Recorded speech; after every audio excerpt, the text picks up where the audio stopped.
Bonsoir et bienvenue du coup pour une nouvelle émission de On fait des vagues. Je suis hyper heureuse de vous retrouver pour cette saison 2. Je suis toujours avec mon acolyte Aurélien, ça va? Ça va très bien et toi? Ouais, tout doux ce soir, trop bien.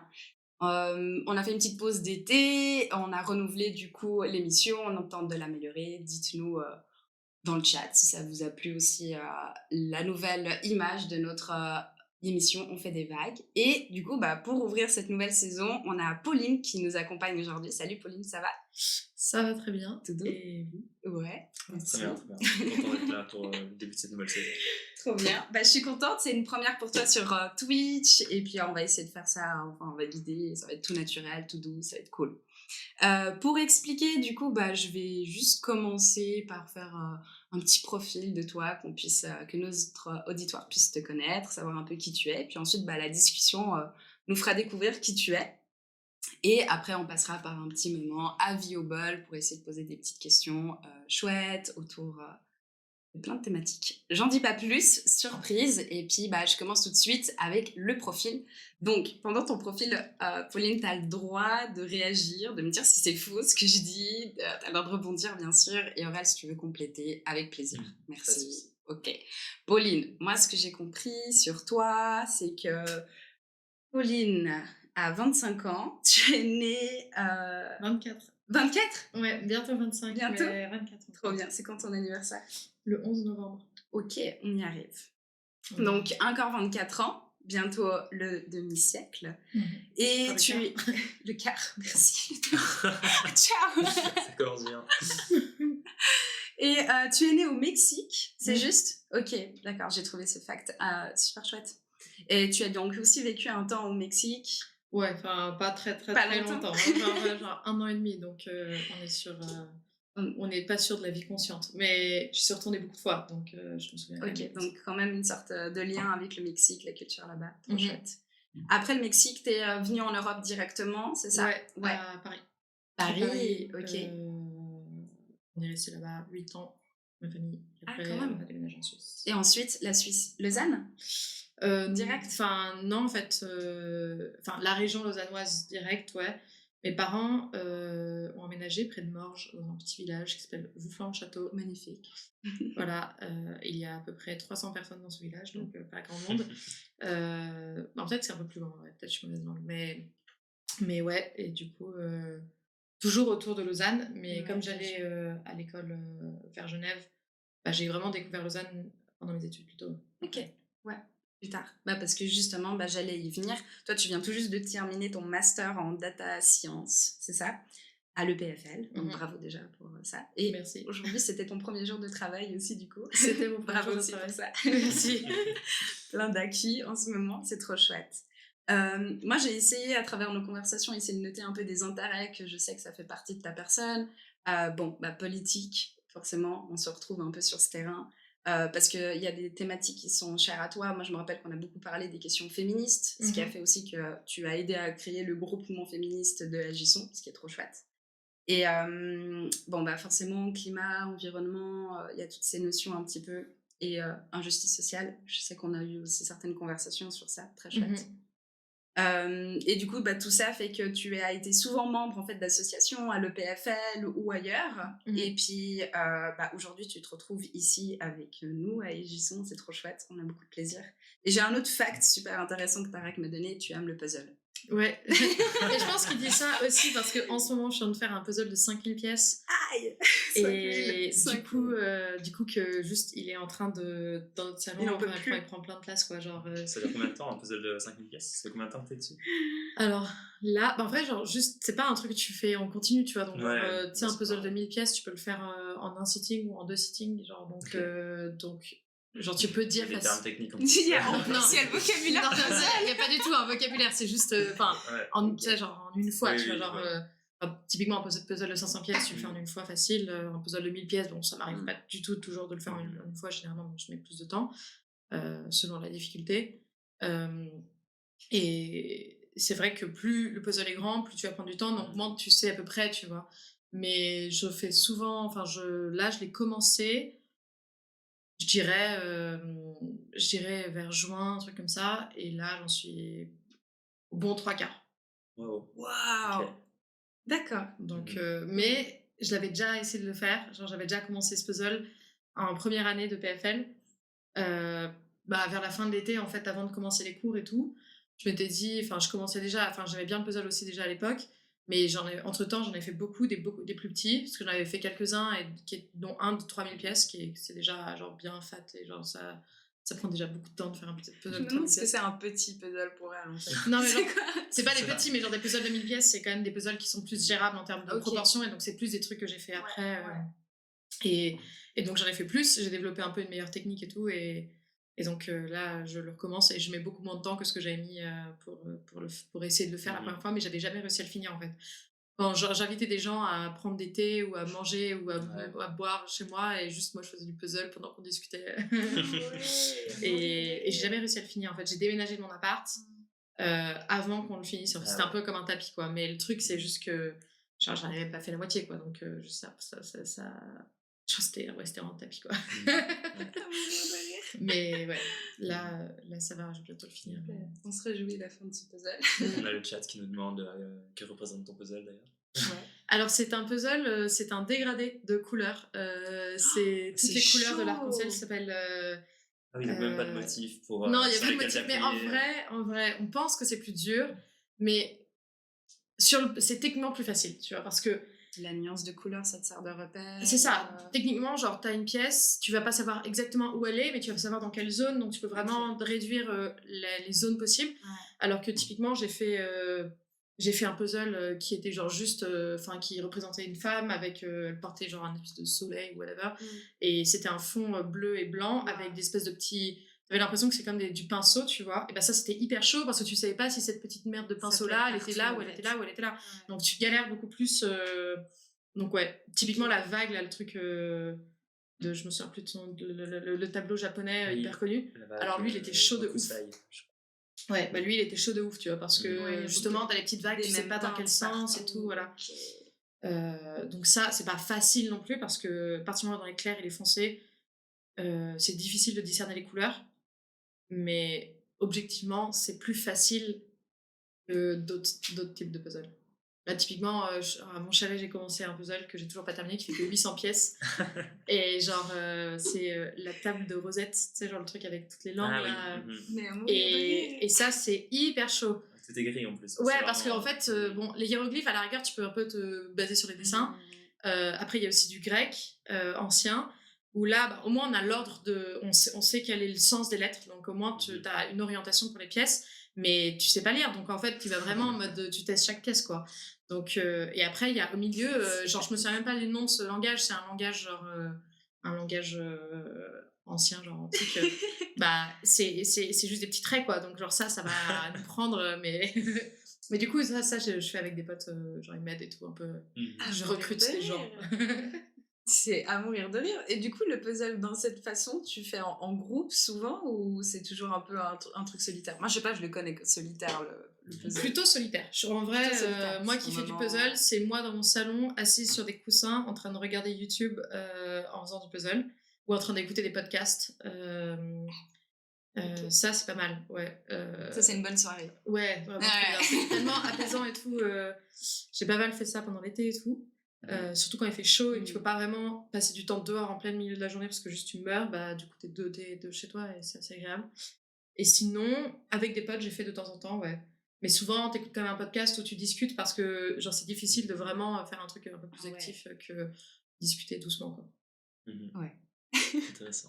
Tellement drôle. Mais je fais ça avec mes grands-parents aussi. À Noël l'an dernier, j'ai fait avec mes grands-parents, on a fait le baiser de Klimt. Il était chaud lui aussi. Ouais. C'est plein de petits motifs jaunes avec des petits swirls et tout, genre hyper chaud à faire. Et mes grands-parents, à chaque fois, ils étaient genre, hey Pauline, regarde, j'ai mis là, j'ai mis une pièce. Et tout. J'étais trop choupi. Trop fière. Ouais. Mais trop fan. Ok, voilà. Ok, ça c'était un peu ce que j'imaginais comme portrait. Je sais pas si tu veux compléter ou s'il y a des choses que tu juges que c'est pas trop.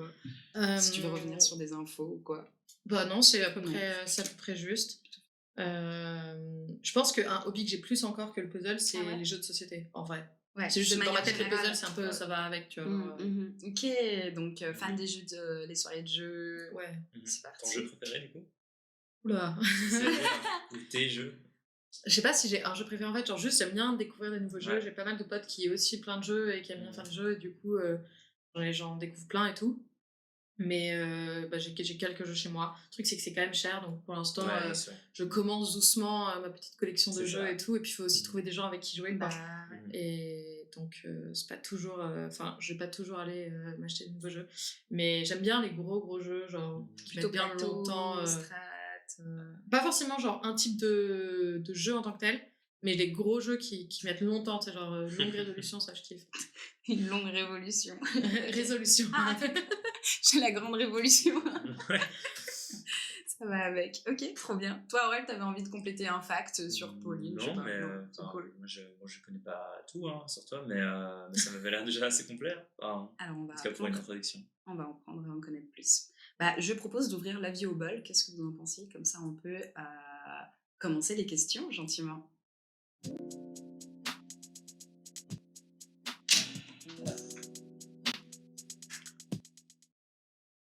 Trop bien. Alors, Pauline, du coup, ici, nous avons un bol avec différentes questions. Voilà, ça sert juste à pouvoir ouvrir un petit peu le débat, commencer avec une question, un peu un brise-glace. Je te propose d'en piocher une, de lire du coup le post-it à haute voix et répondre à la question. Après, on pourra essayer d'y répondre aussi, toi et moi, Ouais, Aurel, c'est une comme question, ça. tout à fait.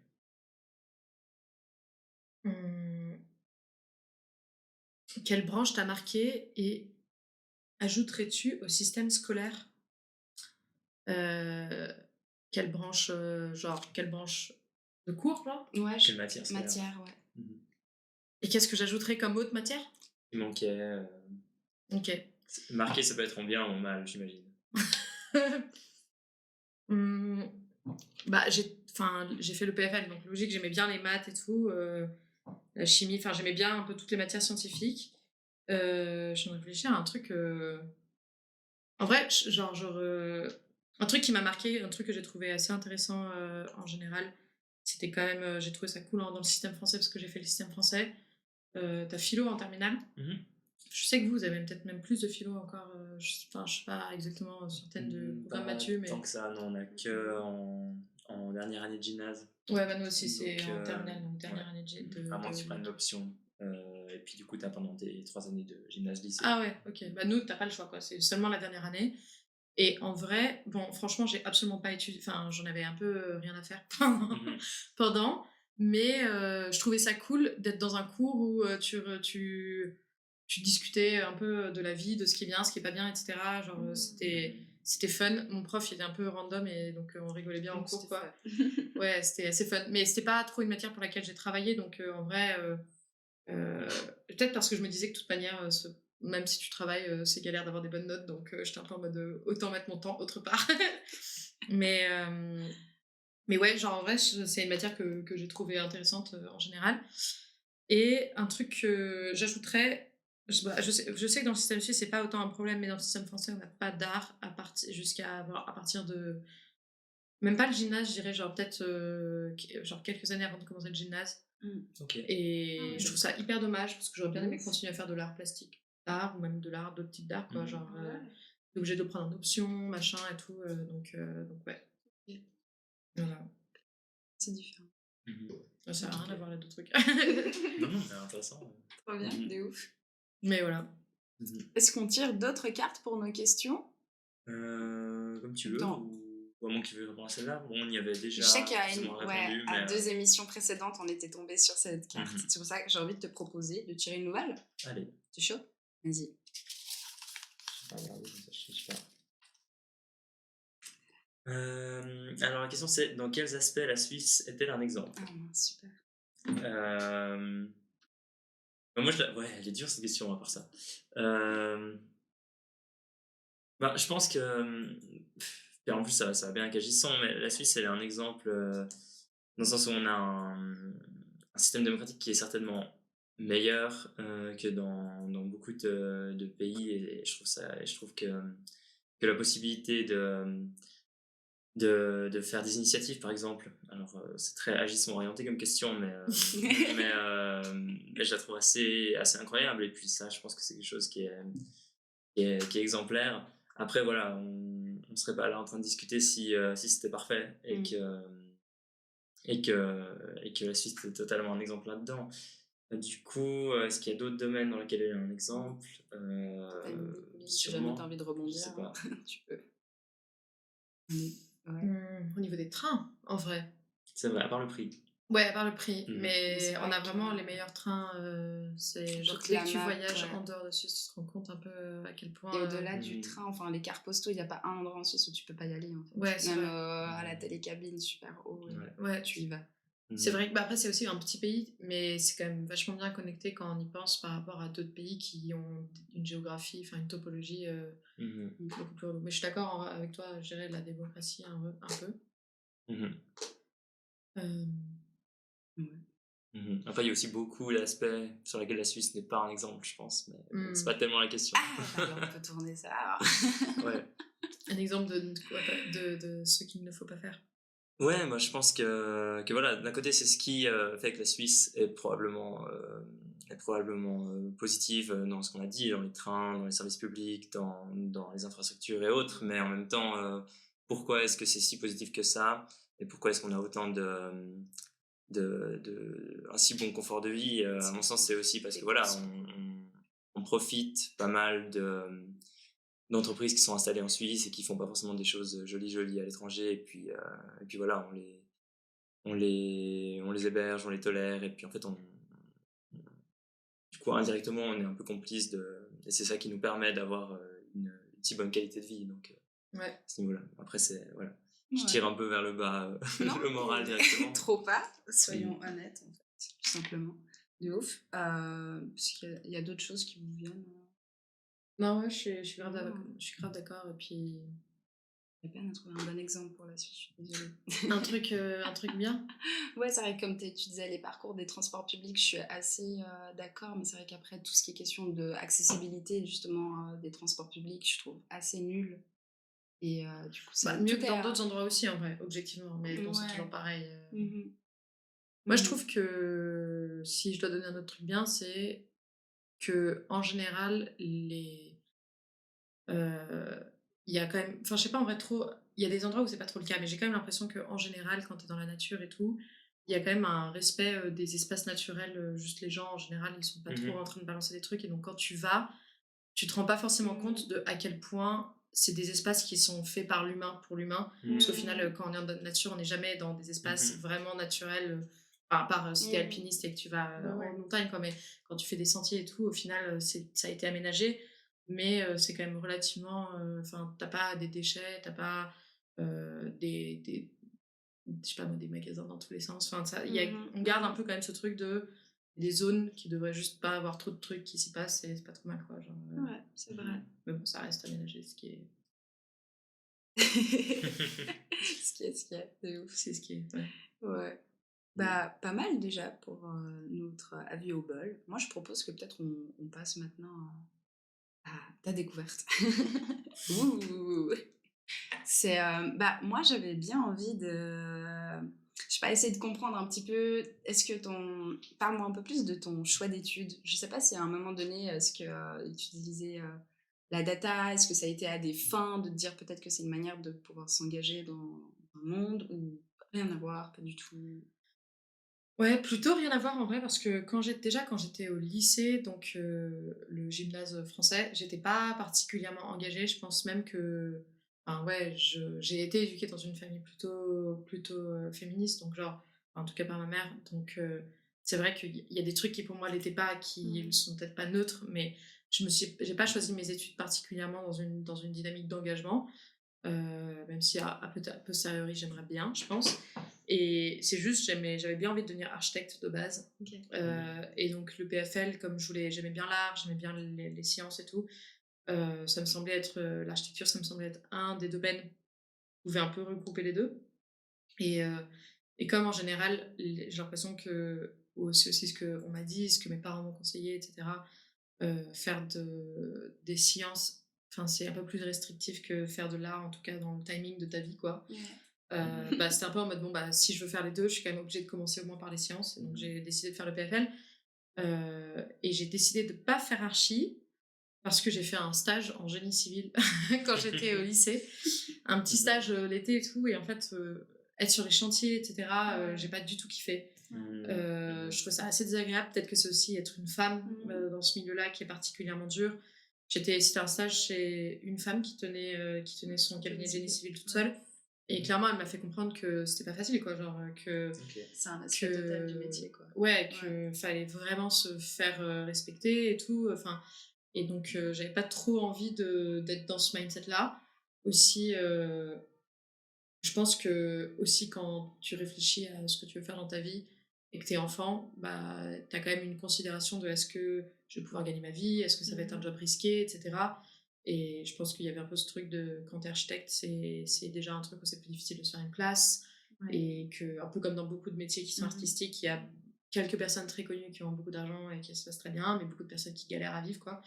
Et donc, mon père, comme il savait que j'étais forte en maths et tout, il était en mode tu devrais faire informatique et tout.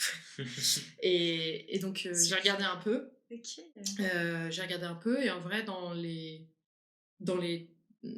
brochures, en gros, ils disaient est-ce que vous aimez la logique, est-ce que vous aimez les puzzles, les puzzles. Non, mais vraiment, c'était vraiment ça. C'était écrit, vous aimez les puzzles. Mais en fait, à l'époque, je connaissais même pas trop ça. Genre, j'en faisais quand j'étais toute petite, quand j'étais à Paris, dans le préau. Le préau, c'est l'espèce de. Enfin, je sais pas si c'est cours de récré. Ouais, c'est le cours de récré en intérieur.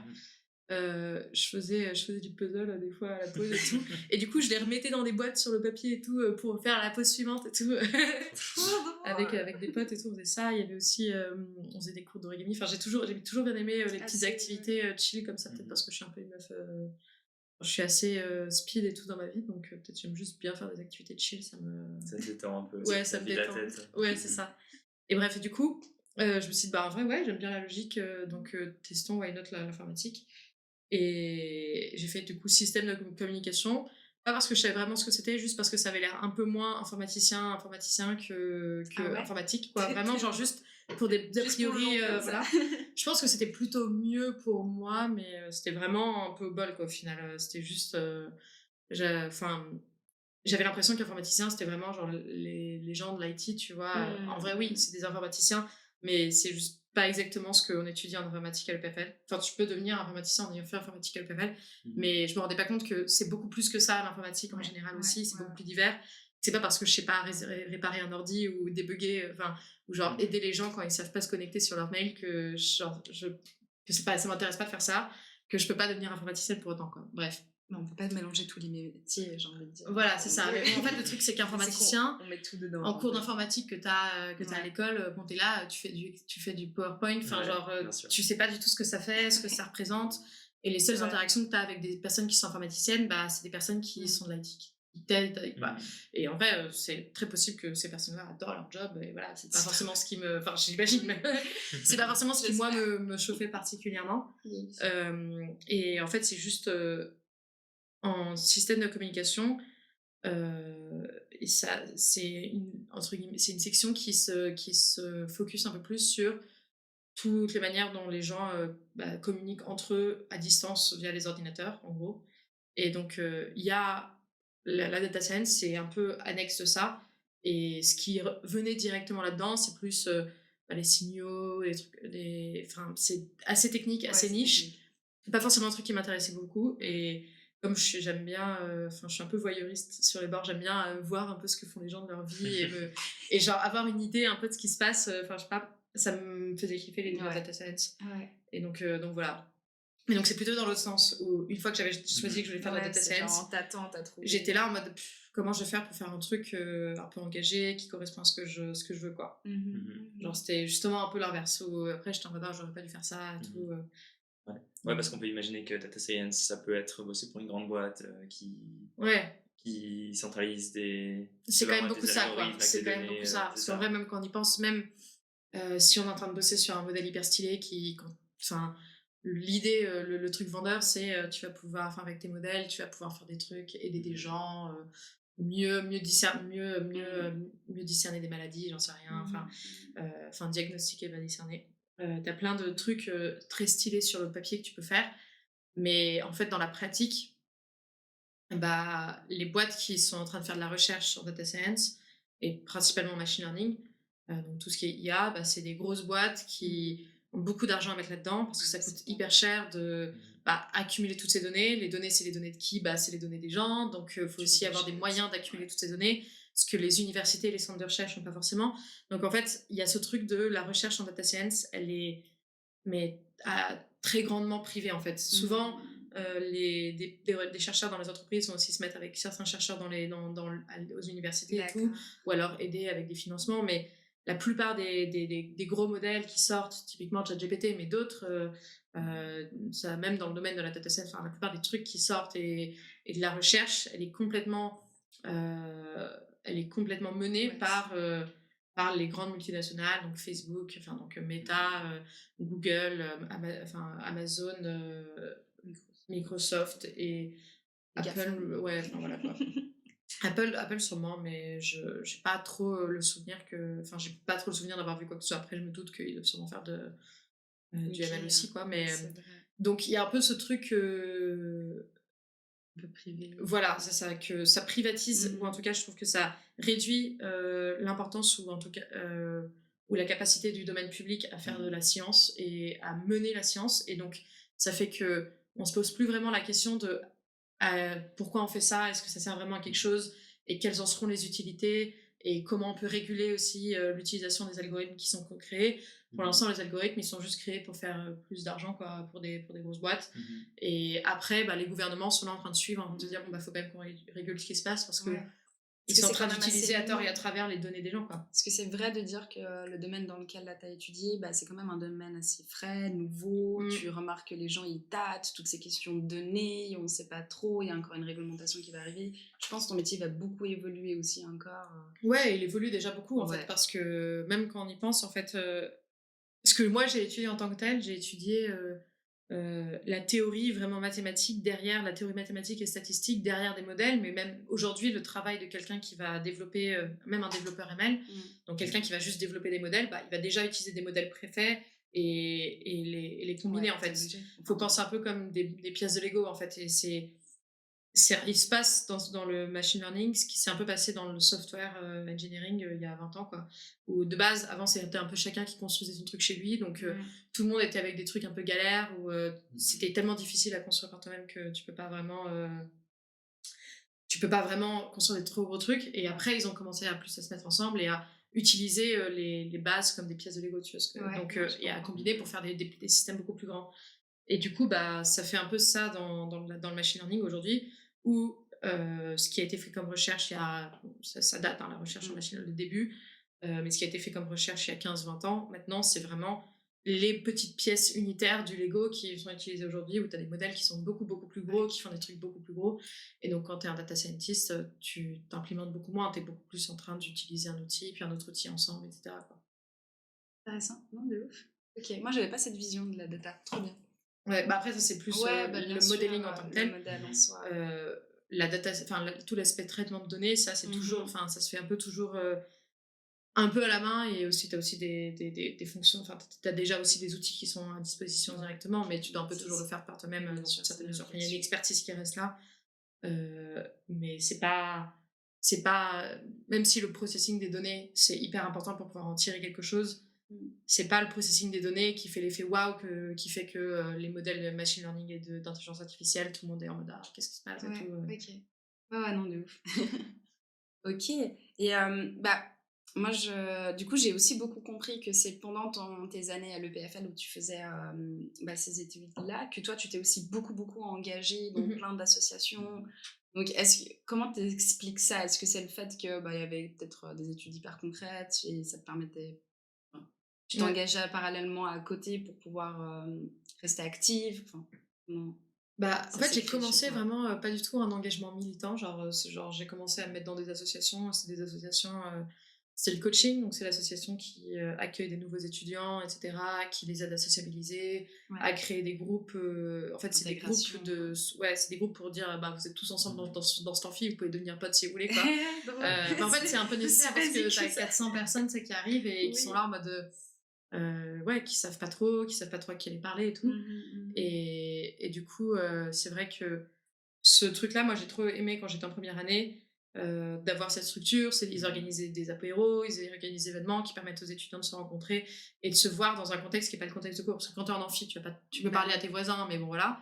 Et après, quand tu n'es plus en amphi, bah, tu vas bosser ou tu rentres chez toi, tu n'as pas vraiment le contexte de rencontrer d'autres gens de tes amphis en dehors de ces trucs. Et du coup, j'ai voulu faire ça. Et après, j'ai continué à organiser un peu des events festifs. Et ça, j'aimais bien. Et c'est là où j'ai un peu plus découvert vraiment aussi l'organisation d'événements à plus large échelle. Et c'est je suis partie en échange. Et quand j'étais en échange, j'étais déjà engagée en termes de féminisme. C'était déjà un truc qui m'intéressait, mais pas forcément trop dans des associations. J'avais des amis qui étaient dans des associations et tout. Et j'avais envie de le faire, mais j'avais pas forcément eu beaucoup de temps et tout. Et en rentrant, c'est là où vraiment je me suis mise dans une association féministe et après je me suis mise dans les associations écolo, etc. Et donc c'est vraiment plus au niveau du master où c'était le cas. J'avais aussi moins de cours, donc j'ai étalé mon master pour pouvoir avoir plus de temps pour faire de l'associatif. Ah cool, ouais. Donc ouais, c'était un peu plus dans ce sens-là. Et j'ai commencé par l'association féministe et ensuite comme j'étais déjà un peu plus écolo, je suis végétarienne depuis longtemps, je suis un peu écolo de mon côté depuis longtemps, on va dire. Et du coup, après, je me suis mis un peu plus dans l'écosystème des associations écolo. Et j'ai l'impression qu'à l'EPFL, ça fonctionne vraiment par écosystème. C'est-à-dire que toutes les associations festives, tout le monde se connaît, tout le monde est pote, etc. Tu vas aller d'une à l'autre et tout. Et après, il y a les associations écolo ou les associations pour la diversité ou quoi. Bah, pareil, tout le monde se connaît, tout le monde est pote et tout. Et donc, une fois que tu rentres dans l'écosystème, bah, tu vois beaucoup plus de choses, tu rencontres plein de gens, plein de domaines de la durabilité auxquels tu n'avais jamais pensé avant et tout. Et ça ouvre grave tes horizons. Et donc, tu es là en mode, ouais, il y a trop de trucs à faire et tout. Donc ça s'inscrit peut-être un peu Enfin, je connais un petit peu ces associations, mais un peu de l'extérieur aussi. Ça s'inscrit, j'imagine, un peu en décalage avec la majorité de l'EPFL aussi, j'imagine. Donc ça te fait un peu une... Ouais, t'es un peu en décalage avec la culture dominante de l'EPFL qui est très ingénieur et tout. Ouais. Après, je pense pas forcément que c'est pour ça que j'ai rejoint, même si j'ai clairement rejoint l'asso féministe aussi parce qu'on était tellement peu de femmes que j'ai ressenti vraiment le besoin. Je me souviens quand j'étais plus jeune, j'avais dit à ma grand-mère qui avait été féministe depuis hyper longtemps que il n'y avait pas vraiment besoin de féminisme, qu'on avait les mêmes droits et tout. Quand j'étais vraiment plus enfant, je me rendais pas forcément compte de comment le patriarcat ou le sexisme avait un impact dans ma vie. Et quand je suis arrivée à l'EPFL, ça m'a vraiment tapé comme un mur, quoi. Donc, c'est vraiment là aussi où, parce que j'étais beaucoup plus confrontée, je me suis plus posé la question. Et donc, je me suis rendu compte que, ouais, non seulement il y avait des problèmes, mais qu'en plus de ça, c'était pas les gens dans mon entourage direct à l'EPFL qui allaient y être éveillés parce que, pour la plupart, c'est des gars, du coup. Et surtout aussi, c'est aussi c'est pas forcément les ingénieurs, on n'est pas éduqués, en tout cas les cours, c'est pas du tout dans une dynamique de s'inscrire dans le système Terre, quoi, et de la manière dont il marche. Et... C'est drôle comme tu dis ça. Ouais. Genre, on est autant de la nature et tout ce qu'on fait, c'est autant de la nature que tout le reste, quoi, en fait. C'est juste ce qui est là. Et c'est vrai que, de l'ingénierie, quand il pense, c'est vraiment la science de comment on fait pour adapter le monde à nous et à nos besoins, quoi. Et donc, il y a vraiment c'est la nature, en fait. Voilà, c'est ça. Et je pense que plus ça allait, et plus moi aussi, d'un point de vue personnel, je m'intéressais à la politique et à l'écologie, etc., plus je me rendais compte que j'étais un peu en décalage. Et vraiment, c'est plus quand je suis rentrée dans cet environnement-là où j'étais en mode, en fait, avec tous ces gens-là, j'ai l'impression qu'il y a ce truc où ça fit bien, quoi. Total, ouais, tu ressentais plus les besoins. Tu disais tout à l'heure, je passe du coq à l'âne, mais du coup que ça devenait beaucoup de ta grand-mère. C'est le concept féministe ou dans ta famille, du coup, il y a beaucoup eu de luttes féministes. Il y a eu... ma grand-mère, elle est féministe depuis les années 60 et tout, vénère, les années 68 et tout. C'est quoi non, elle milite depuis longtemps, quoi. Elle a toujours été dans des associations et tout. Surtout qu'elle a fait l'université alors qu'elle est dans les années 60. Enfin, elle a fait l'école normale supérieure. C'était ici en Europe ? C'était en France. En France, ouais. Elle a fait l'université alors qu'elle avait des jumelles. Enfin, vraiment. Donc, c'est elle, déjà à l'époque, elle était. Elle incarnait déjà une elle incarnait quand même déjà quelque chose qui n'est pas forcément hyper fréquent. et elle a continué, enfin, elle s'est engagée toute sa vie et tout. Et quand j'étais enfant, elle nous en parlait. Et donc, je savais que c'était quelque chose qui était important pour elle. Et je me souviens de sa tête quand je lui avais dit ce truc. Elle était là en mode genre, mais oh là là, qu'est-ce que j'ai fait pour que ma petite fille me dise ça, quoi. Et, et du coup, ma mère, elle a toujours un peu été dans ce bain-là aussi. Et pas forcément dans un militantisme, pas forcément en mode, elle va pas forcément aller faire des manifs ou quoi que ce soit, mais toujours très en solidarité avec les gens qui en font, d'abord. Et ensuite, dans la manière dont elle nous a éduqués, il y avait vraiment ce truc de c'est pas parce que t'es une femme que X ou Y, quoi. Et donc, je pense que j'ai eu la chance d'avoir dans mon entourage direct, ou en tout cas particulièrement via ma mère, moins de biais sexistes que ce que tu peux avoir dans une famille lambda où il n'y a pas forcément ce genre de passif. Après, du côté de mon père, c'est quand même plus traditionnel, donc bon, ça se balance quand même. Mais c'est vrai que, en tout cas, ma grand-mère, elle m'amenait voir des films, voir des expos. On allait faire des expos, des trucs comme ça, où ça pouvait parler de femmes et de féminisme et de ce genre de questions. Et quand moi j'ai commencé à me documenter là-dessus et tout, on a commencé en- à en parler plus et ça nous a vachement rapprochés aussi. Et donc, ouais. Donc il y a quand même quelque chose d'un peu familial. Mais encore aujourd'hui, elle milite, elle, genre. C'est impressionnant, c'est trop Incroyable. cool. Merci. Elle a la retraite, elle Ouais. est dans une association qui s'appelle Film Femmes Méditerranée Ok. et qui est en gros un festival de films produits, donc, dont les directrices productrices sont des femmes qui vivent autour de la Méditerranée, donc sur des pays limitrophes de la Méditerranée. C'est marrant. Ouais, Ok. c'est hyper niche, Mhm. mais du coup, elle invite des réalisatrices de plein de pays, etc. et font le Passionnant. festival et c'est. Ça se passe et où ouais. En France? Ça se passe à Marseille. Mais ouais, du coup, encore aujourd'hui, ouais. Et du coup, est-ce que de devenir, toi, un peu militante, etc., enfin, sans rentrer trop dans ton intimité, mais est-ce que ça t'a permis de comprendre un peu plus son vécu, d'avoir plus de quoi échanger avec elle, Ouais, ou je sais clairement. pas. Enfin, Clairement. Déjà, ça nous a rapprochés aussi parce que je pense que vous savez aussi, quand tu as des discussions avec quelqu'un qui milite et que toi aussi tu milites et que vous vous rendez compte que vous êtes d'accord sur certains points, ça peut être des discussions vraiment de construction. En fait, c'est comme c'est des débats, mais au lieu d'être en train d'essayer de potentiellement convaincre la personne et donc de déconstruire son idée, t'es en train de construire une idée à deux, entre guillemets, et donc ce que dit l'autre, ça te permet de toi avoir un meilleur point de vue sur l'idée que tu étais en train de décrire et tout. Et donc j'ai l'impression qu'avec elle, ouais, on a pu vachement plus discuter de ce genre de choses. J'ai pu aussi avoir beaucoup plus d'empathie, je pense, sur elle, qui elle est en tant que personne, parce qu'elle a quand même un caractère un peu difficile des fois, et je sais que c'est aussi parce que son père était très compliqué et qu'il y a eu beaucoup de sexisme dans sa famille et tout. Et donc, ouais, ça m'a permis aussi de juste me rendre compte de la force qu'elle avait, elle, en tant que femme, et donc d'avoir beaucoup d'être assez impressionnée. C'est inspirant, quoi. Ouais. Mais en vrai, mon autre grand-mère aussi m'inspire aussi, mais pas forcément sur les mêmes sujets.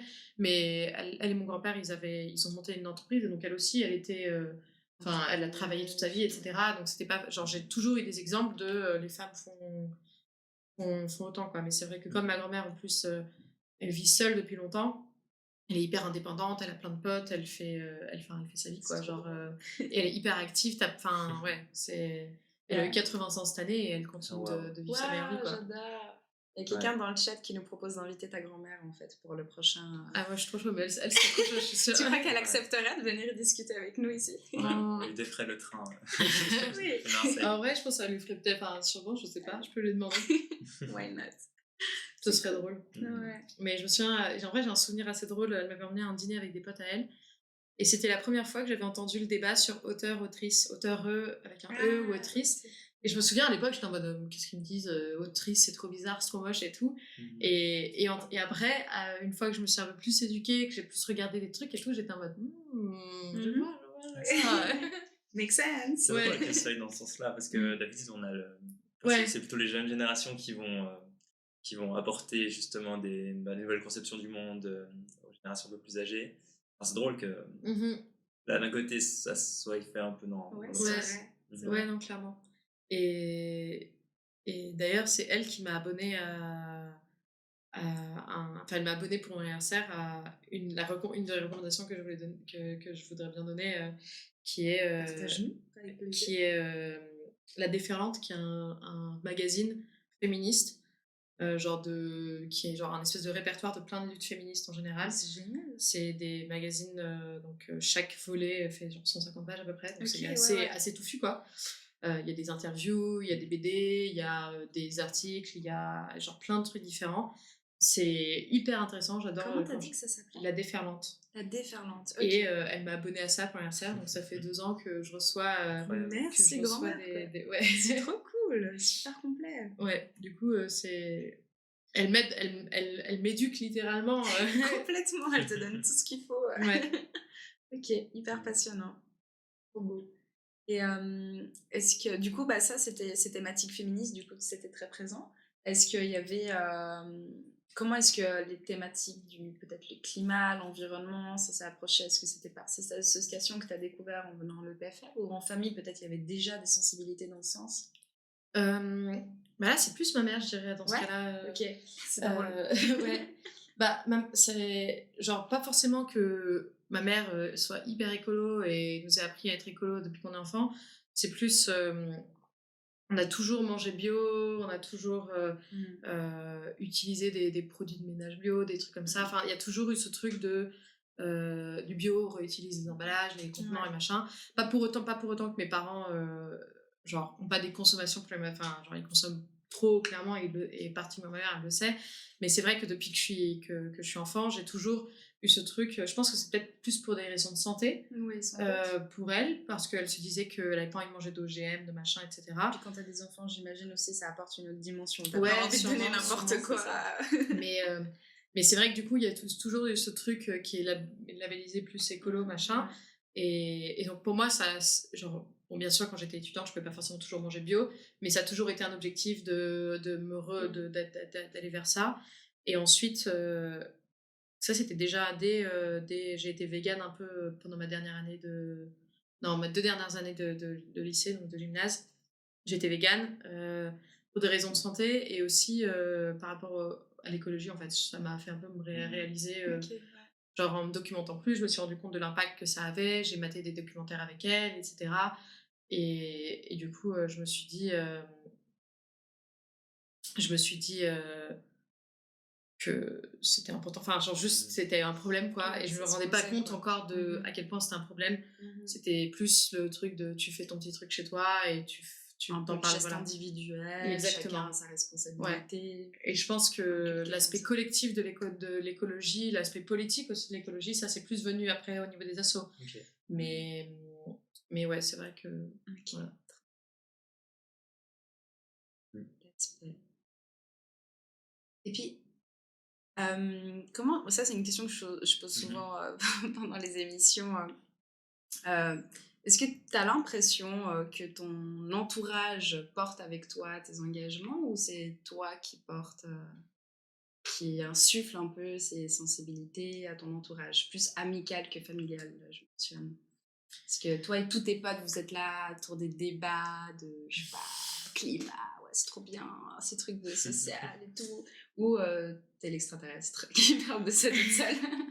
Je pense un peu des deux. Un peu des deux, ça dépend avec qui. Alors j'ai des potes avec qui c'est pas du tout ça, quoi, genre dans le sens où c'est pas du tout enfin pour beaucoup de mes potes que je me suis fait via le PFL, c'est pas du tout ce qui nous a rapprochés, à part mes potes que je me suis fait via les assos, et là au contraire c'est Ouais, c'est eux différent. plutôt, le savoir a plutôt passé dans l'autre sens, quoi.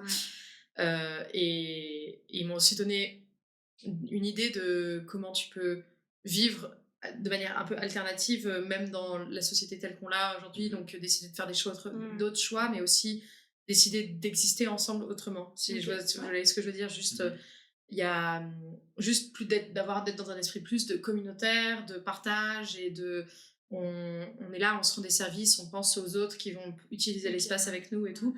Ça, c'est un truc que ça m'a plus donné, les associations, et de me rendre compte que c'est pas du tout c'est pas du tout une tare, ou c'est pas du tout un truc chiant au final au jour le jour, que de juste faire attention à ce que quand tu utilises un espace, quand tu as fini d'utiliser un espace, ce soit utilisable par les autres sans qu'on ait l'impression que quelqu'un soit venu et on est foutu partout, etc. Ou même le truc de tu vas prendre à manger, tu vas partager. C'est rien que le truc de juste, dans le local de la sauce dont je parle en particulier, il y a toujours à bouffer, il y a toujours des trucs un peu à droite à gauche, je peux toujours y aller, toujours le bienvenu, il y a toujours des gens avec qui discuter, avec qui jouer et tout. Et cette espèce de truc comme un refuge qui est toujours là. Ça, c'est quelque chose qui m'a vraiment fait me rendre compte que il n'y avait pas besoin d'attendre la révolution pour créer d'autres modes de société, d'autres modes de vivre ensemble, on va dire, et de juste interagir autrement les uns avec les autres. Après, c'est vrai que dans mes amis qui sont pas forcément dans des associations, j'en ai quelques-uns qui sont avec le temps devenus engagés ou via nos discussions se sont un peu plus documentés, se sont un peu plus engagés, etc. Mais pour la plupart, il y a beaucoup de personnes qui sont végétariennes, qui font attention, qui prennent principalement le train. Donc peut-être que c'est juste j'ai plein d'amis bobos quoi. Mais j'ai quand même l'impression que c'est pas forcément le cas pour tous et que ça limite pas forcément nos amitiés. Il y a des trucs il y a des gens avec qui je suis plus amie aujourd'hui, donc il y a des limites que je me mets et qui sont pas des limites par rapport au climat. C'est pas en mode t'es pas écolo, on est plus potes quoi. Mais t'as pris l'avion, shame on you. voilà, c'est plus il y a des limites. Enfin moi je dis à un moment où aussi sur des questions de respect des autres quoi, des autres personnes en général, sur la question de racisme, de sexisme, d'LGBTQ d'LGBTQ-phobie, de validisme et tout, j'ai plus envie d'être pote avec des gens qui respectent pas les autres en fait. Donc il y a des gens que je vois plus qui aussi, comme par hasard, se trouvent ne pas être des gens qui sont très ouverts aux questions d'écologie quoi. Mais et que ça heurte un peu genre tes principes, valeurs. C'est ça. Mais après j'ai plein de potes qui sont pas forcément activement écolos, mais qui sont trop contents quand je leur propose des plats végés et tout, et qui me demandent des recettes et tout, cool, et qui se plaignent pas du tout quand ils viennent chez moi et qu'on mange pas de viande, quoi. Et j'ai l'impression qu'on peut avoir des discussions hyper intéressantes, aussi dans la construction, même avec des gens qui ont des opinions complètement différentes. Sans doute, Donc ouais, d'ailleurs c'est assez drôle parce que j'ai un ami en particulier qui est un peu genre mon ami capitaliste, dans le sens où lui il est très il est très en mode genre il trouve toujours que le capitalisme, le libéralisme c'est le meilleur modèle quoi, et moi je suis là en mode genre mais comment et donc on a des discussions mais hyper poussées, et c'est pas du tout dans c'est bienveillant, c'est ça, c'est vraiment en mode et ça c'est un truc que je trouve cool aussi parce que j'ai pas non plus envie d'être seulement pote avec des gens qui ont les mêmes opinions que moi, j'ai aussi envie de me confronter à des opinions différentes, même si on est plus fréquemment confronté à des opinions différentes qu'à nos propres opinions. Je pense quand on a ces opinions-là. Mais c'est vrai que beaucoup de personnes, un peu dans un esprit de self-preservation, de protection de soi, etc., ont tendance à plutôt vouloir traîner avec des gens où c'est pas toujours le challenge de pourquoi tu penses ça, pourquoi si machin et tout. Et c'est vrai que j'ai de la chance d'avoir réussi à garder des amis qui n'ont pas du tout forcément les mêmes opinions, mais où on peut toujours passer autant de bons moments qu'avant que je sois engagée, quoi. Trop cool, t'as pas posé une étiquette, ça y est, poli. Un peu quand même, je suis un peu l'écolo de service, mais je suis un peu l'écolo de service, mais pas mal, tu vois. Genre, au contraire, c'est un peu en mode. J'ai l'impression que c'est plus voulu comme un compliment en tant que tel que voilà, mais ouais. Et après, j'ai des potes qui sont en effet devenus de plus en plus écolos, qui se sont engagés aussi dans des assos. Tu plantes des graines et tu crées. C'est pas que moi non plus, quoi. Genre, mais... sans doute pas. Non, mais je pense que ça a vraiment une grande influence, les pères, les amis. Bien sûr. Et encore plus si c'est bienveillant, donc tu montres que tu n'imposes pas ton avis à l'autre, ta conviction n'est pas meilleure, mais bref, dans un cadre de bienveillance, je trouve qu'on évolue hyper vite. Ouais. Puis là, tu as dû pas mal les tacler sur la dernière campagne d'Agisson, du coup. Toi, tu nous as beaucoup aidé. Tu as beaucoup participé à la campagne. Ils ont dû se demander. Ils ont tous signé, c'est sûr. Tous mes potes suisses, mais c'est vrai qu'à l'EPFL, il y a beaucoup de non-suisses, donc j'ai beaucoup d'amis qui pouvaient pas signer, mais du coup, ils étaient encore plus à fond derrière, en mode trop bien. Et c'est drôle parce que on avait fait un truc au lac avec pas mal de potes, et je disais que avec Tarek, on devait aller récolter quoi le lendemain, un truc, ou la veille, je sais plus, et il y a pas de fait pourquoi et tout, et donc il posait un peu des questions, et c'est même d'autres potes qui étaient là en mode bah ouais bien sûr et tout, qui ont grave défendu, j'étais là en mode genre pas besoin de. Mais ouais, après c'est aussi j'ai des amis qui par eux-mêmes ont un peu fait le même travail, le même chemin que moi, pas du tout alors qu'on en parlait particulièrement beaucoup, juste un peu ouais, Ouais. On avait l'air du temps, quoi. exactement. Ouais. Mais du coup, pour rester un peu sur la campagne, comment t'as vécu cette campagne législante? Parce que c'est vrai que là, on est bah, 4 jours après le dépôt de notre première initiative. Ouais. Donc, puis je sais que tu as été hyper active pour cette campagne. Donc bah, déjà bravo à toi et à toutes les autres personnes qui ont participé à Bravo et merci. cette campagne. Mais voilà, comment tu as vécu ça? C'était quoi les bons moments? C'était quoi les mauvais moments? Il y a différentes choses que tu as faites, parce qu'en vrai, récolte, mais beaucoup de choses que tu as faites aussi. Enfin, Bon, j'ai principalement récolté en vrai. principalement de la récolte de signatures. Ouais, Donc, j'ai principalement fait ça. Bon, je suis venue compter des trucs de temps en temps. J'ai aidé un peu à l'organisation de ce qu'on a fait pour la grève féministe aussi. Mais en général, j'étais plutôt au niveau des récoltes. Après, bah, comment je l'ai vécu? En vrai, moi, c'était un challenge. Il y a plein de moments où j'étais en mode, oh, on va pas réussir, etc. Et je pense qu'il y a beaucoup de gens qui se sont dit ça à des moments. Et donc, franchement, quand j'ai vu qu'on arrivait de plus en plus proche, j'étais trop heureuse. Ouais. Surtout que j'étais pas là les quelques dernières semaines de campagne. Donc, Ça rend euphorique. j'ai un peu dû partir en mode, on sait pas encore. J'ai fait ce que j'ai pu, quoi. Et en vrai, je l'ai vraiment vécu comme je travaillais pas, je venais de terminer mon master, mais j'ai trouvé un job pendant. C'était vraiment l'activité qui était mon activité de choix, qui me permettait de faire des trucs de mes journées et pas juste d'être là en train de chercher un taf et rien faire d'autre, quoi. Et, tout en étant un truc qui me permettait de rencontrer des gens suisses aussi, plus, de mieux découvrir le système, la démocratie suisse. Enfin, genre, je l'ai vraiment vécu comme un peu un apprentissage et quelque part un peu une redécouverte de ma propre nationalité, de ma propre citoyenneté. Parce que comme je suis naturalisée, je pense que je me sentais un peu toujours plus française que suisse. Aussi parce que je pense que en termes de personnalité, dans ma famille aussi, en termes de culture, on est très français. Et donc même si genre, je savais que j'étais suisse, comme j'avais pas beaucoup d'amis suisses, vu que j'ai fait un lycée international et ensuite j'ai fait le PFL, c'est pas comme si j'avais vraiment ce truc de je connaissais on avait nos voisins dans notre village avec qui on était très amis et tout, mais c'était pas et donc j'ai vraiment trouvé ça trop cool dans cette campagne de pouvoir rencontrer plus de personnes qui sont suisses, de pouvoir discuter avec des gens dans la rue, de pouvoir un peu plus me confronter et quelque part aussi m'investir pleinement dans ma citoyenneté suisse, on va dire. Les outils un peu. Ouais, c'est ça. Et sinon, je l'ai vécu aussi comme un challenge intéressant, quoi. C'est un exercice que j'avais jamais fait, d'aller récolter des signatures. Et d'ailleurs, je suis la pire parce que je suis le genre de personne qui juste trace quand quelqu'un arrive pour m'accoster et tout. Donc ça m'a donné une nouvelle empathie envers les personnes qui récoltent. Et donc maintenant, à chaque fois, je suis en mode bon, t'as quoi et tout. Il faut pas tout signer. Hein, non, du coup, non. En plus, ça permet aussi de mieux réussir à discerner le bullshit. Mais c'est vrai que ouais, ça m'a permis aussi beaucoup d'apprentissage, tu dis. Ouais, de découvrir un peu ça. Et de me mettre dans une association qui n'est pas une association d'étudiants, donc qui a un scope un peu plus grand que juste on va faire des trucs à l'EPFL, quoi. Ouais. Ce qui est vraiment cool aussi. D'autres styles de gens, du coup. Ouais, d'autres styles de gens, des gens plus divers, des gens de tout âge, alors que c'est vrai que ça, c'est un truc que je pourrais reprocher aux associations qu'on a fait à l'EPFL, c'est que même si il y en avait qui étaient aussi EPFL UNIL, c'était pas exclusivement l'EPFL, c'est quand même en termes de type de gens qui sont là, de milieu socio-économique, d'âge, d'origine, c'est très homogène. Et du coup, c'était aussi hyper intéressant là d'être dans une association avec des gens qui n'ont rien à voir avec moi et de découvrir plein de personnes et de faire des événements, des petits festivals suisses écolo et tout.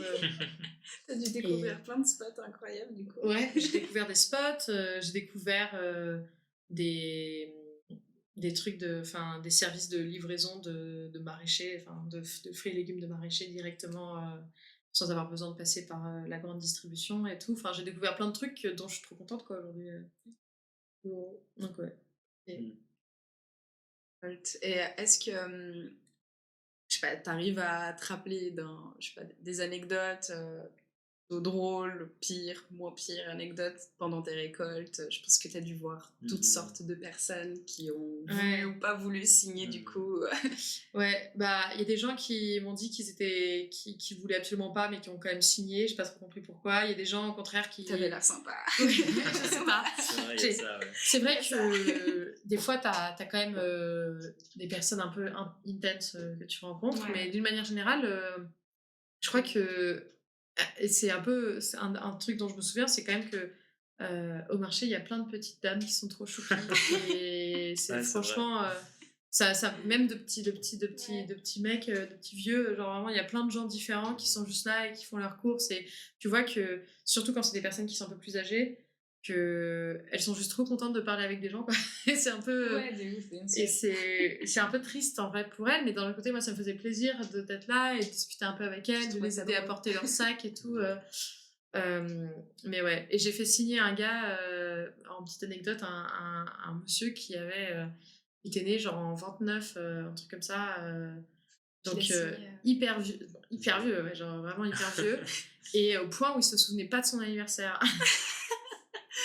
Oups. Et du coup, après, il s'en est souvenu, mais c'est vrai que j'étais là en mode oula. Ouais, ok, marrant. C'était mon record de vieillesse de personne qui a signé. Et ton record de signature, tu sais? T'arrives en une journée? En une journée, Genre, je pense. à la grève féministe, je me rappelle que t'avais fait beaucoup. Ouais, à la grève. Bah, à la grève féministe, j'avais dû faire Pas tant, parce peut-être que... une 50-60aine, mais j'avais pas récolté tant que ça. Peut-être une 50-60aine, peut-être un peu plus, je sais pas. Mais moins que des personnes qui ont récolté toute la journée. Ouais. Mais c'est vrai que je pense que la grève féministe aussi, c'était un jour un peu phare des récoltes où tu. Heureusement que ça existe, parce que Ouais, ça aurait été compliqué la campagne. Bah, je pense Ouais, que ça a sans créé un cette vrai journée. boost. En Ça a fait, créé en un termes de boost, c'est signature, vrai. notre motivation. C'est ça, j'ai eu l'impression Ouais. que tout le monde était plus motivé après Ouais. et tout. Mais c'est vrai que c'était incroyable de voir autant de gens qui étaient rassemblés et tout. C'était une bonne année cette année. Puis en plus, moi, j'étais pas là à l'édition 2019, j'étais en échange. J'étais à Madrid où il y avait aussi une énorme grève féministe que j'avais fait, mais le 8 mars, là, cette fois-ci. Et c'est vrai que ça m'a fait trop plaisir de marcher, de voir toute cette énergie pour ça. Et après, sinon, ouais, je crois que j'avais fait aussi un truc genre 60 ou un truc comme ça, peut-être 80 pendant le Festival à la Cité un soir. Ah ouais, tout à fait. Le Festival à la Cité aussi, c'était trop cool. Ça m'a fait me dire que j'aimais vraiment trop ma ville. Tu vois. Lausanne, c'est trop sympa, juste d'avoir un festival comme ça trop cool, avec plein de gens trop cool qui viennent et tout. Était sympa, bonne ambiance et tout. Je pense que ça m'a fait. Enfin, ouais. Donc, dans l'ensemble, plutôt une bonne expérience, cette campagne. Ouais, bah après, il y avait des moments, typiquement, je me souviens aussi un jour où on est allé récolter à Morges et on était 3. C'était quoi, la fête de la tulipe? Non, c'était rien pas à la fête de la tulipe, Moi, j'y mais étais. Toi, t'es allée à la fête de la tulipe. on devait aller à un événement, à une conférence et je suis arrivée un peu en retard, donc en fait, au final, j'ai pas pu récolter là-bas. Ouais. Et après, on va dans un petit bar qui est assez connu à Morges, qui est sympa et tout. Et j'ai réussi à récolter 5 signatures sur toute la session, quoi. Ce qui est quand même plutôt peu. Surtout que j'ai l'habitude de généralement au moins faire une quinzaine, vingtaine de signatures minimum. Et donc c'est vrai, et alors que les 2 personnes avec qui j'étais avaient beaucoup mieux récolté et tout, et j'étais là en mode oh là là, c'est terrible. Genre vraiment, c'était le jour terrible, quoi, où tu demandes à des gens et ils te regardent en rigolant, et tu demandes à d'autres gens, et sur le mode j'ai pas envie d'être dérangée et tout. Et donc j'avais 3 mauvais souvenirs de Morges, et j'étais là en mode oh, mais j'ai servi à rien et tout. Et c'était drôle parce que c'était Simon qui était avec moi. Ah ouais. Et il était en mode mais non, mais tu vois, là on a récolté plein de signatures. Si toi tu venais pas, bah, moi je serais pas venue, et du coup bah il serait pas venu non plus, et du coup on n'aurait récolté aucune d'entre elles, tu vois. Et c'est vrai que je me suis dit, c'est vrai que il y a ce truc où c'est voilà, c'est l'un pousse l'autre et tu te donnes de la force ensemble, quoi. Et après finalement je suis retournée à Morges une autre fois, et dans le même bar, bah ça a signé à chaque table. Donc c'est vraiment, enfin, d'un jour à l'autre, ça peut vraiment changer. Des fois les gens ils sentent pas, d'autres fois ça sent bien. Enfin ouais. À part Rudebourg à Lausanne, ça marche pas très bien. Non, mais ça marche jamais. Rudebourg à Lausanne. On avait tenté une fois, c'était pas ouf. C'était Pas ouf. Ouais. C'est la première récolte de Tarek, le pauvre. Ah non. Mais pendant cette récolte-là, il avait aussi rencontré un couple. C'est pas exactement là, c'était rue Caroline, enfin genre là où il y a la COP Caroline. Ouais. Il avait rencontré une dame qui finalement, il lui a un peu parlé de ce que faisait Agisson et tout. Et elle est venue au repas de soutien qu'on a fait pendant la campagne au c'était début de l'été. cette brésilienne. Ouais, la brésilienne Oui, avec qui est venue le avec monsieur sa espagnol, famille. ouais. Incroyable, super. Ah, mais Et génial. Du ouais, coup, ça, c'est génial, tu ouais. vois. Des fois, ça vaut la Et peine. c'est Ouais. ça. Mhm. Et elle est venue le voir et elle lui a dit ah bah grâce à toi je suis venue et tout, et il était tout Cadeau. touché. Ça, c'est un cadeau de ouf. Ouais. Ok, trop cool. Bon, c'est plus son anecdote que la mienne, mais Ouais, c'est sympa, ça en reste Ouais, une. voilà. il pourra la redire. On va l'inviter Oui, une pour fois. en trouver une autre pour la fois où il sera invité. C'est ouf. Et est-ce que tu serais d'accord, genre Pauline, pour les gens qui n'ont jamais récolté de leur vie, qui se rendent pas compte, il y en avait beaucoup, on remarquait qu'il y avait souvent des craintes, qu'il y avait un peu peur de... Donc est-ce que, je sais pas, t'arriverais à... Si quelqu'un devait, sans expérience, demain se lancer dans la récolte de signatures, qu'est-ce que tu lui dirais? Ou si tu veux, je sais pas, décrire un peu le truc type de la récolte, enfin, whatever. Qu'est-ce qui t'aurait rassuré si t'avais eu des craintes au début? Bah, vraiment de me rendre compte que c'est beaucoup moins impressionnant que ce que ça en a l'air. C'est vrai que même moi, hein, alors que je suis C'est quand même vrai. quelqu'un d'assez extraverti, je suis pas timide, j'ai pas peur d'aller voir les gens et de parler à des gens que je connais pas, l'idée d'aller récolter des signatures, mais ça me terrorisait, quoi. Genre, je me disais, personne va vouloir m'écouter, personne va vouloir s'arrêter. Moi, quand les gens, je les vois, je les évite. Genre, vraiment, il y a de l'eau là aussi. J'avais trop peur. Et en fait, bah, je me suis rendu compte que il y a des gens qui t'évitent, mais bon, au final, pas plus mal. Parce Ouais. que s'ils sont pas prêts à t'écouter, c'est qu'ils vont pas forcément être prêts Ouais. à genre prendre le temps, etc.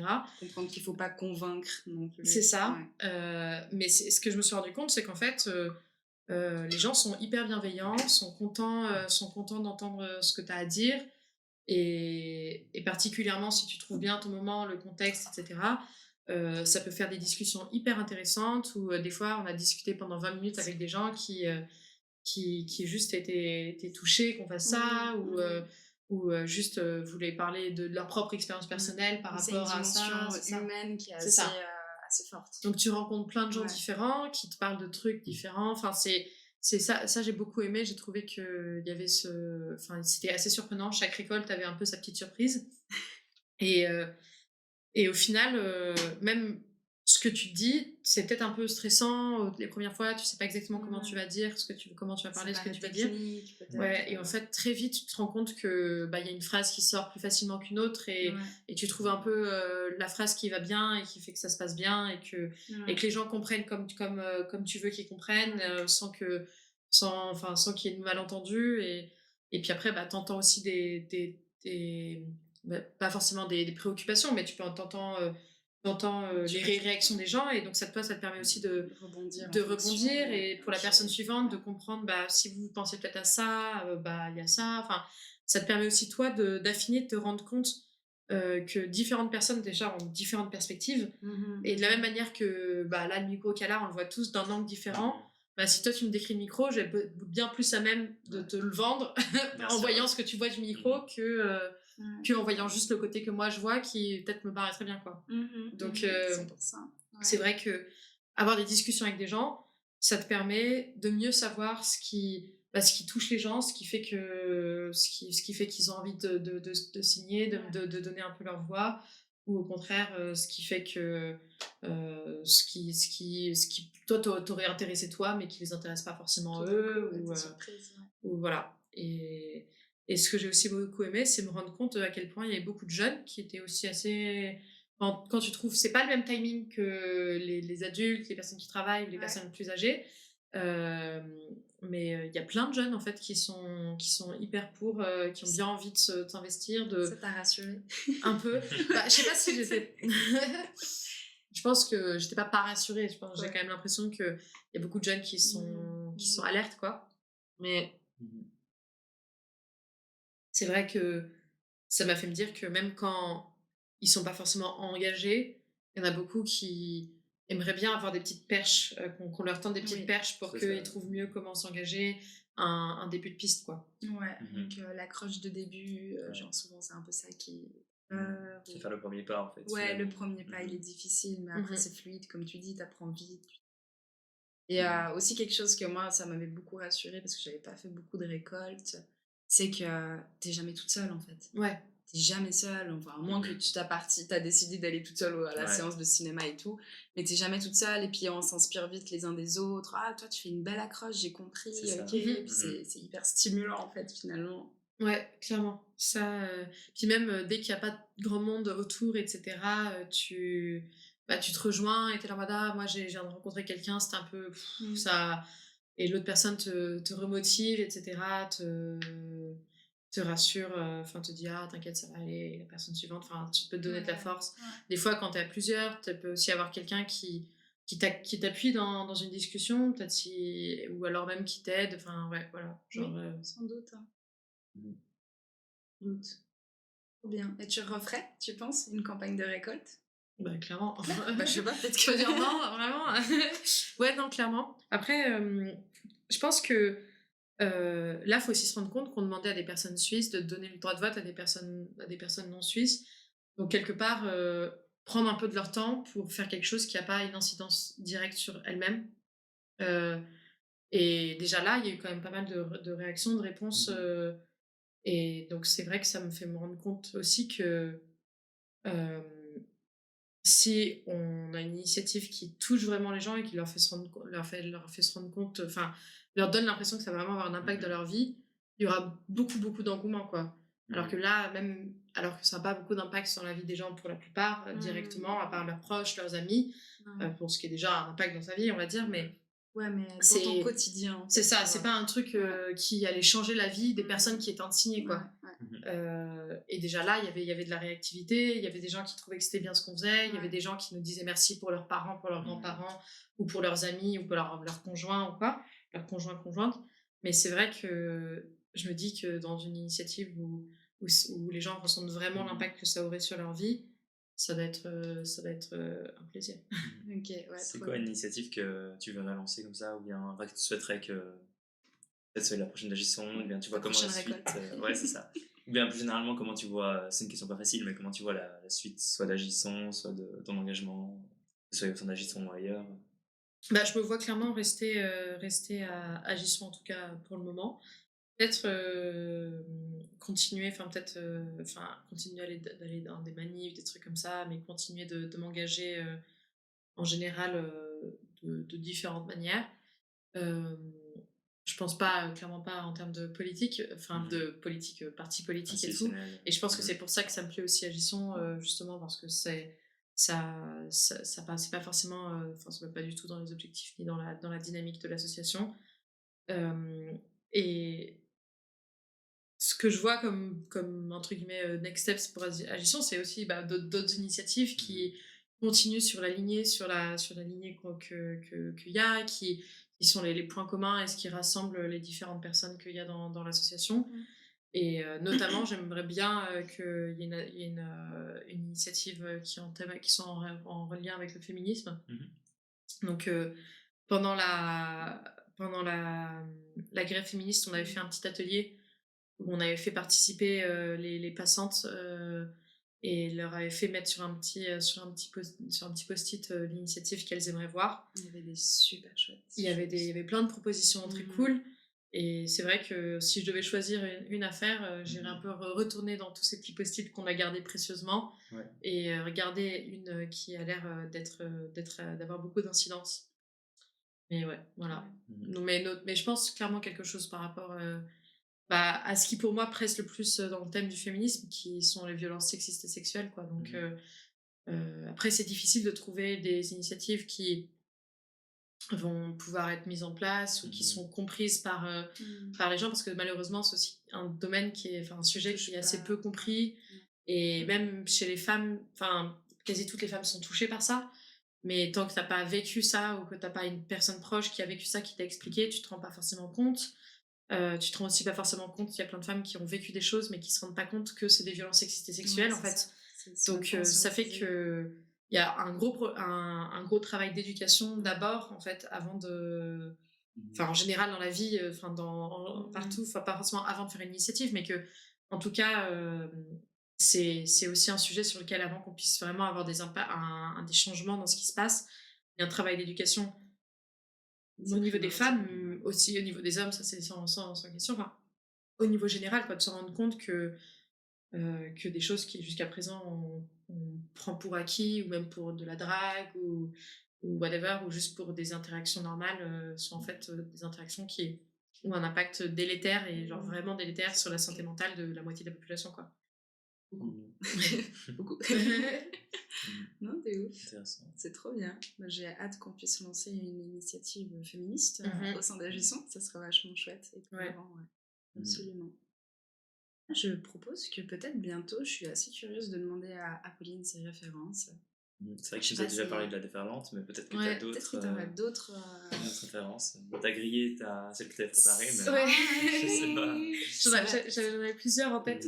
Tant mieux. De manière spontanée. Ouais. Elle s'est préparée. Ouais, mais en fait, c'est plus parce que en ce moment, dès que genre j'ai le bouquin chez moi, je l'ai lu il y a pas très longtemps. Enfin, je l'ai lu pendant les vacances en presque d'une traite. Je suis en train d'essayer de le refourguer à tout le monde, quoi. Donc, c'est même pas forcément préparé, c'est vraiment. Mais j'aimerais bien. Donc déjà, la déferlante, vraiment, je conseille clairement. Il y a il y a, je crois, 10 numéros qui sont déjà sortis, qui peuvent être achetés en librairie, etc. Et en plus, on peut s'abonner, on peut recevoir, c'est trimestriel, donc on en reçoit un tous les 3 mois chez soi. Mais ensuite, et donc c'est plein de femmes, quoi, qui font. Il y a plein de personnes qui viennent sur différents numéros. J'ai lu donc pendant les vacances Pour un soulèvement écologique de Camille Etienne. Tu l'as aimé? Je l'ai adoré. Je l'ai pas encore lu. Je l'ai lu presque d'une traite. Il se lit hyper vite, et il est quand même émotionnellement assez fort. C'est-à-dire que j'ai pleuré en le lisant au début. J'ai un peu, pas pleuré de tristesse, mais plus pleuré et de colère et de frustration et juste d'émotion en général, quoi. J'ai trouvé qu'elle mettait. Après, j'ai des émotions assez fortes. Camille Etienne, c'est une oratrice quand même. C'est ça. J'ai trouvé qu'elle mettait tellement les mots sur ce que je ressentais. C'est aussi, on a le même âge, tu vois, donc. Et bon, elle vient d'une région qui vient pas de très loin d'ici, en fait. Donc, c'est vrai que au final, elle a vu pareil que nous, bon, beaucoup plus proche parce qu'elle vient d'un village de montagne, mais elle a vu la neige dans les montagnes se rétracter d'année en année. Et elle a vécu un peu le réchauffement climatique et le dérèglement climatique directement autour d'elle. Et en vrai, en Suisse, le réchauffement est plus rapide que dans d'autres endroits. Donc nous aussi, on a un peu ce truc de... Et même dans... Le livre, c'est vraiment les 5 étapes du deuil, quoi. Donc ça te c'est comme ça qu'elle a... Ouais, c'est un peu structuré comme ça. Et donc en fait, tu finis sur une acceptation un peu résolue de il y a qu'une seule voix qui reste, et c'est le soulèvement, tu vois, genre et c'est vrai que ça va vraiment, j'ai trouvé le livre extra. Sinon, en termes de podcast, j'ai aussi des petites références podcast. La Poudre, c'est vraiment bien. Ah oui. La Poudre, c'est super, de Lorraine Bastide, trop cool. On trouve ça partout aussi, Spotify est vraiment partout. Ouais, et un autre podcast qui, lui, pas particulièrement engagé, mais que j'aime trop, et qui était ma découverte du podcast quand j'ai commencé en faisant des puzzles. Du coup, petit look back au début. Ça s'appelle Transfert. Et c'est de Louis Média. Et en fait, c'est juste des gens qui racontent un peu une expérience de leur vie, une anecdote de leur vie qui les a marqués. Donc ça peut aller du truc le plus con, de genre... Mais vraiment. Ouais, ça peut aller vraiment d'un truc vraiment hyper random de... typiquement, il y a une histoire un peu random sur une famille... Ah non. Un des derniers, c'était le colis. Ah, je sais, j'ai pas regardé tous, je les ai pas tous écoutés. Des histoires, j'ai dit, mais ça, c'est peut-être un peu trop random. Ouais. Il y a des trucs, c'est genre, je suis partie au Tibet, vraiment, genre, en mode, j'ai refait ma vie. Il y a des trucs, c'est hyper dark et dur, mais à chaque fois, c'est émotionnellement hyper chargé. Et peut-être c'est mon truc de voyeuriste, tu vois, de se mettre vraiment dans l'émotion de quelqu'un d'autre qui te raconte cet événement de sa vie. Mais il y a des trucs, c'est vraiment hyper random, genre une famille qui se rendent compte qu'en fait, leur chat qui pensait être une femelle est en fait un mâle, mais avec un micro-pénis. Et du coup, ils commencent à le genrer au masculin, et le chat fait une dépression et tout, et donc il recommence à le genrer au féminin, et après il va mieux. Vraiment des trucs, t'es là en mode what the fuck, tu vois, genre...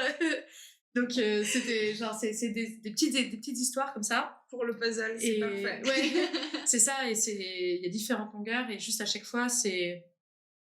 En plus, j'aime trop écouter des podcasts, les gens, c'est trop satisfaisant. Et c'est dit tellement de manière douce. Et il y a des petites interludes musicales. Enfin, voilà quoi. Je kiffe trop. Et après, ouais, je pense. Sinon, YouTube, je mets trop de vidéos sur YouTube. Mais, C'est ta chaîne préférée? Il y a une chaîne préférée pour toi? Non, je vois trop de choses. Il y a une chaîne que j'aime beaucoup qui, pareil, c'est pas du tout de la politique ou quoi que ce soit. Bon, bien sûr, j'aime bien, j'aime bien regarder Blast et Mediapart, regarder les replays. Je suis abonnée à Mediapart, mais c'est vrai que j'ai commencé à me documenter en termes de politique en regardant justement les replays ou leurs émissions sur YouTube parce qu'il y a tellement de choses et c'est une mine d'or de connaissances, surtout que souvent c'est des interviews, ils interviewent des experts, donc il y a une personne qui parle de son sujet, quoi, donc c'est pas juste des gens qui sont là pour donner leurs opinions, c'est genre vraiment leur domaine d'expertise, quoi. Et mais un truc que j'aimerais regarder avant de dormir, c'est de la restauration d'art. Incroyable. C'est tellement drôle. Je suis quelqu'un de très random. C'est tellement drôle. Mais je trouve qu'il n'y en a jamais trop de hobbies dans la vie. Sans doute pas. La restauration d'art s'appelle Baumgartner Restoration. Et c'est un Américain qui fait donc d'art. Quand je dis de l'art, c'est vraiment des peintures. Généralement, c'est de la peinture à l'huile. Et juste, il décrit tout le processus. Donc, c'est peut-être un peu l'ingénieur en moi parce que c'est tout bien millimétré, bien parfait. Genre, c'est vraiment, il explique bien chacune des étapes, pourquoi il fait ça.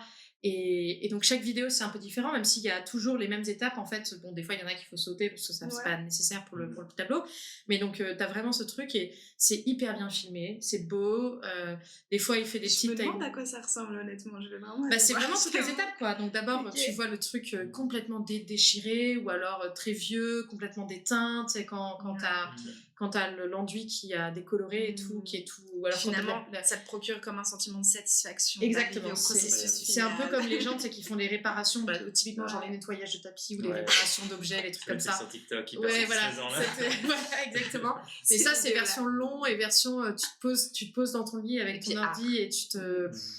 Ok, j'aime bien. Et c'est hyper apaisant et le gars il t'explique les petits trucs et tout et donc il y a des fois il est juste en mode bon là tu vois il y a ce truc là c'est comme ça qu'il faut qu'on voilà, et d'autres fois juste il fait les retouches et donc juste il met de la musique et tu regardes le gars retoucher et tu vois peu à peu la peinture se reconstruire. Enfin, c'est trop satisfaisant et en plus t'apprends plein de trucs, quoi. Parce que non, vraiment ça c'est ma reco YouTube. Incroyable. Ça déçoit jamais. J'adore. Bon, c'est des longues vidéos, mais je t'en demanderai le lien. Trop drôle. En vrai, toi, t'aurais envie de partager une rêve si tu as pensé à quelque chose aujourd'hui? Je sais pas, c'est une bonne question. Mais en fait, j'en avais préparé, mais je lis toujours, du coup, je vais en sortir une autre. Mais ouais, c'est un peu plus. Ouais, c'est une rêve politique pour le coup, mais actuellement, je suis en train de lire un tout petit bouquin qui m'a été offert, qui s'appelle Sur les Gilets jaunes. Et puis, bref, c'est un petit recueil de textes qui étaient des articles de blog de base, puis c'est un peu jour après jour le mouvement, les analyses, etc. et autres. Et puis, je sais pas, moi c'est un mouvement que j'ai regardé de l'extérieur et autres, mais en même temps qui à la maison on en discutait beaucoup, ma mère suivait des lives Facebook tous les samedis de ce qui se passait et autres, et du coup ça m'a toujours assez intrigué. Et puis en fait j'en parle aussi parce que il y a quelques jours j'étais en France avec des amis à Montpellier, et puis pour moi c'était complètement mort ce mouvement, enfin on n'entend plus parler du tout, et sur un rond-point on est passé et il y avait encore des personnes qui étaient mobilisées. Et je sais pas pourquoi, mais ça m'a fait monstre plaisir. Et j'ai eu, ça m'a fait mon après-midi vraiment de les avoir vus. C'est pas abandonné. Et du coup, en plus le livre est super. Ça c'est plus mon côté sciences sociales qui m'intéresse, mais il y a plein d'analyses qui montrent comment ce mouvement est assez différent de ce qu'on a connu jusque-là dans les mouvements sociaux, mais pourtant a quand même des points communs, comme certaines pistes de lecture, comme quoi c'était un mouvement de droite au début, en fait, sont fausses. Et puis voilà, du coup, en fait, ça. Enfin, c'était vraiment un super livre qui est tout petit en plus, du coup. Mais j'ai oublié le nom de l'auteur par contre, mais il s'appelle juste Sur les Gilets jaunes. C'est un petit livre jaune en plus. Donc je vais pas le rater. Tu le mets au local une fois? Ouais, je pourrais. Je sais pas si je l'ai dans la pièce d'à côté, peut-être. Ok, trop cool. Stylé. Ouais. Et ma prochaine lecture, j'espère, ce sera Ralentir ou périr de Timothée Parek. Qui a un livre- Ralentir ou périr. Ouais, Ciao. ouais. C'est un sacré titre. C'est un économiste de la décroissance, c'est ça. Ouais, totalement. Donc c'est vraiment un livre sur l'économie de la décroissance, comment ça Ouais. pourrait fonctionner, pourquoi il faut s'arrêter avec ce qui se passe là. Hyper intéressant. Je pense que c'est une lecture un peu intense aussi. Je préférais commencer par Pour un soulèvement écologique, ça avait l'air un peu plus chill. De ouf. Faut s'attaquer à ça. Ouais. Mais c'est pas très long. Et je l'ai vu en conférence, hyper intéressant. Donc, Ouais, donc next lecture. ouais, next lecture engagée. Parce que là, je suis en train de lire Dune aussi. Pas très engagée, ça. Oui, c'est c'est, plus pour le kiff. Ah non, mais c'est nécessaire. Ouais, c'est long quand même. c'est vrai. Et toi, Diana, une ref à nous partager? Mais écoute, pareil, chaque fois je me prépare en règle Ouais. et puis à chaque fois.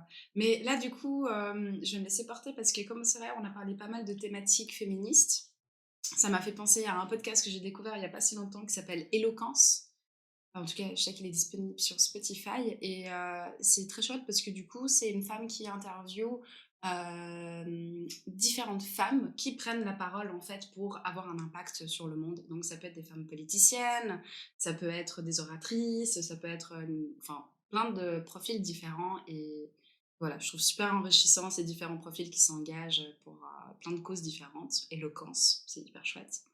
Et je pose ça ici parce que j'ai découvert ça il n'y a pas si longtemps et j'ai trouvé que c'était... dans mon monde, c'est devenu une révolution.